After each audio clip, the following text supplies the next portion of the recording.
안녕하십니까. 거꾸로 투자하는 쇼킹 부동산입니다. 무주택자한테 지금 가장 필요한 거 시작해 보겠습니다. 자, 올 하반기부터 본격적인 3기 신도시 청약이 개막됩니다. 사전 청약 3만 채부터 올해 하반기와 내년까지 이어지면서 진행을 하는데요. 정확하게는 문재인 정부의 신규 택지라 해서 2017년에 지정된 주거복지 로드맵 택지까지 포함해서 3만 호입니다. 아마 3기 신도시라고 우리가 알고 있는 남양주 왕숙이나 부천 대장지구, 고양 창릉지구는요. 전체 공급 세대수의 한 10%만 미리 공급한다 이렇게 보시면 될 것 같습니다. 청약 대기가 넘치는 현재 상황에서는 3기 신도시만이 유일한 구원의 길이라는 겁니다. 정말 괜찮은 지역의 청약은 시가 많은 상황이에요. 자, 그래서 지금 너무 괜찮은 지역의 청약 경쟁률이 치솟다 보니까 이게 분양가와 상관없이 청약 과열 때문에 사람들이 포기해버리고 기존 주택을 매수해버리는 겁니다. 그래서 보수든 진보든 3기 신도시 취소하라고 좀 안 했으면 좋겠어요. 자, 그런데 3기 신도시 청약 대기자가 불안한 것이 있습니다. 야, 이거 공급한다고 하는데 분양가 엄청 비싸면 어쩌지? 여러분들도 이거 고민하시죠? 자, 신규 택지 지정한 지 4년이 다 돼갑니다. 주거복지 로드맵은 이제 조만간 분양이 본격적으로 진행될 건데 어찌된 게 분양가 언급이 한 줄도 없어요. 자, 3기 신도시 홈페이지에서도 예상 분양가 빼곤 다른 정보 다 있습니다. 분양가 정보, 가장 중요한 정보가 없다는 거예요. 아니 그러니까 얼마에 나올 줄 알고 기다리라는 건지 뭐 대략적으로 교산지구 같은 경우는 뭐 34평 6억 정도에 분양하니까 기존 주택 사지 말고 기다려줘 이런 신호를 줘야 될 거 아닙니까? 제일 중요한 금액을 알려줘야지 뭐 삐까뻔쩍한 홈페이지만 보여주면 뭐 하자는 거예요. 자, 그런데 느낌적으로 다가옵니다. 얘네들이 싸게 분양할 것 같지가 않아요. 여러분들도 그런 생각 드시죠? 자, 어제 경실련의 기자회견이 있었습니다. SH공사가 지난 14년간 공공분양으로 3조 1천억 원 폭리를 취했대요. 그래서 보면은 과거 장지동에서 평당 1,100만 원에 분양했는데 최근 위례 지역에서 평당 2천만 원에 분양하네. 야, 13년 만에 분양가가 1.8배 뻥튀기 됐다. 자, 그래서 추정 분양 수익을 봤더니 박원 서울시장 임기 시절에 분양 수익이 1조 8천억 원에 달하더라. 너무 많은 고분양가로 야, 이 공기업에서 막대한 이익을 챙겼다는 거죠. 이게 SH뿐만 아니라 LH도 비슷한 상황이에요. 자, 추가로 SH공사의 택지 매각 현황도 발표를 했습니다. 지난 10년간 87만 평 땅 장사로 5조 5천억 원 이익을 챙겼다고 하는 겁니다. 그래서 대략적으로 평당 1,000만 원에 조성한 것을 1,600만 원에 매각해서 그 이익을 받았는데, 자, 이거 매각한 용지로 민간 건설사나 분양받은 사람은 더 큰 이익을 챙겼다는 거죠. 한마디로 야, LH나 SH가 땅 장사만 하고 제대로 된 공급도 안 하고 가짜 임대주택만 늘려 나가더라, 이런 비난 섞인 목소리로 기자회견이 있었죠. 자, 이건 경실련이 비난할 만합니다. 근데 이제 세부적인 방안에 대해서는 좀 쇼킹 부동산은 다른 생각고 있지만 큰 틀에선 저도 공감을 합니다. 지금부터 신도시 정책의 가장 큰 문제점을 말씀드리겠습니다. 현재 공공주택특별법 시행령 기준을 보면요, 신도시에 적용되는 주택 유형별 공급 비중이 정해져 있습니다. 공공임대 아파트는 35% 이상을 차지하게 돼 있어요. 만약에 1000세대 공급하면은 350세대 이상은 공급해야 된다는 게 정해져 있습니다.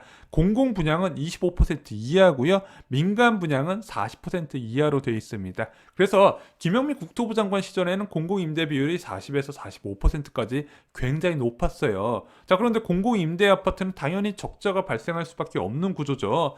뭐 한 채당 뭐 1억에서 1억 5천 정도 발생하는 것으로 알려져 있잖아요. 자, 그러다 보니까 자, LH나 SH 같은 경우는 공공 분양 수입에서 이 임대 사업의 적자를 메꾸는 구조로 되어 있는 겁니다. 그리고 이 민간 분양은요, 조성원가에다가 50에서 60% 수익을 발생시키면서 매각을 한다는 부분이죠. 근데 이게 너무 싸다는 거예요. 민간 건설사는 이렇게 받은 분양으로 이제 택지로 지연 분양을 시키면서 막대한 이익을 챙긴다는 겁니다. 왜 지연 분양을 시키냐?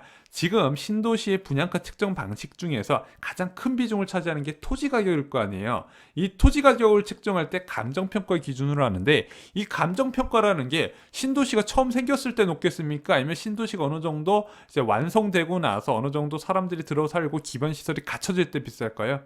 당연히 시간이 지나면 비싸지겠죠. 그러다 보니까 이 민간 건설사의 지연 분양으로 이어지게 된다는 겁니다. 왜? 늦게 분양할수록 이익이라는 거예요. 그러다 보니까 이런 공공택지가 정말로 몇백 대 일 경쟁률이 치솟을 정도로 많은 건설사들이 입찰에 나서게 됩니다. 그래서 뭐 계열사 분양뿐만 아니라 페이퍼 컴퍼니까지 동원한다 그러네요.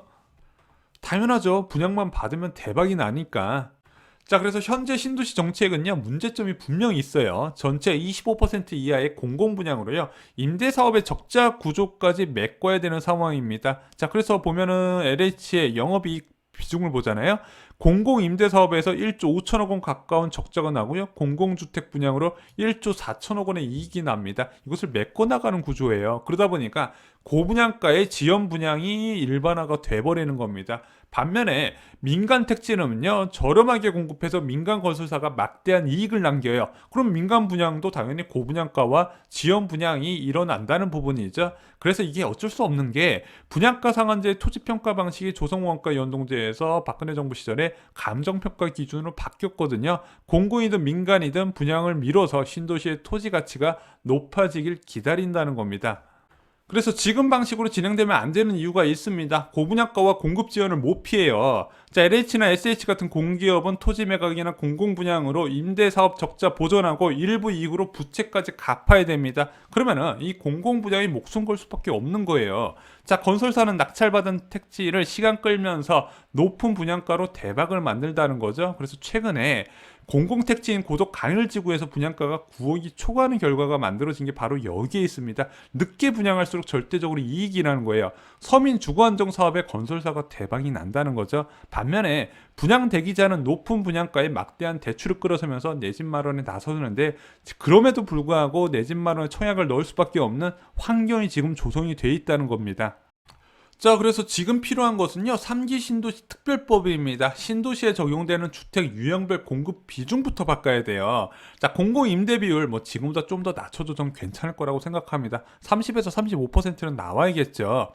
자, 공공분양, 공공임대의 적자를 책임지기 때문에 공공분양 비율을 높여줘야 돼요. 그리고 민간분양 비율을 낮춰야 된다는 거죠. 그래서 이 공공분양 사업에서 적정 마진을 보기 위해서 임대사업의 적자를 보전하면 되는데, 이 공공분양 비율이 늘어나게 되면 그 적정 마진의 폭이 줄어들 수 있다는 부분이죠. 그리고 공공분양이든 민간분양이든 공급 시한 규제를 강화하면서 단기간 내에 한꺼번에 분양 물량이 나올 수 있도록 유도를 해야 되는데, 그것은 3기 신도시 특별법이 만들어져야 된다는 겁니다.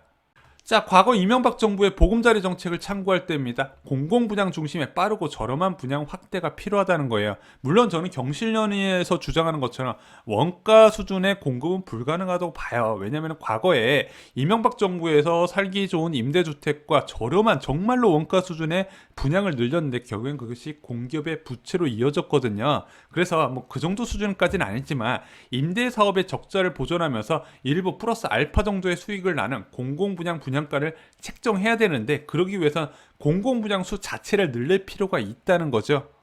자, 이 부분은 정말 심각한 부분이에요. 근데 많은 사람들이 인식을 못하고 있습니다. 누가 되었든 간에 이 부분 좀 해결을 해줬으면 좋겠습니다. 3기 신도시 아무리 공급 증가하면 뭐 하겠습니까? 건설사들이 분양을 안 해버리는데, 결국에 이것은 대통령이 나서야 되거나 아니면 국토부 장관이 막판에 총대를 매든가 아니면 여당에서 막판에 공급 확대 전략 방향으로 특별법을 추진을 해야 된다는 거죠. 지금 가장 우려되는 것은 3기 신도시의 분양 지연 상황이라는 겁니다. 집값 안정은요, 저렴하고 빠른 공급이 핵심이라는 겁니다. 한꺼번에 쏟아부어야 이 저렴한 분양가도 효과가 있다는 건데, 자, 너도 나도 분양 미루면서 택지 공급받고 나서 1년, 2년, 3년 뒤에 공급하면 이게 무슨 효과가 있겠습니까? 법부터 바꿔야 된다는 거죠. 이상으로 쇼킹 부동산 마칩니다. 좋아요, 구독, 공유 꼭 부탁드립니다. 감사합니다.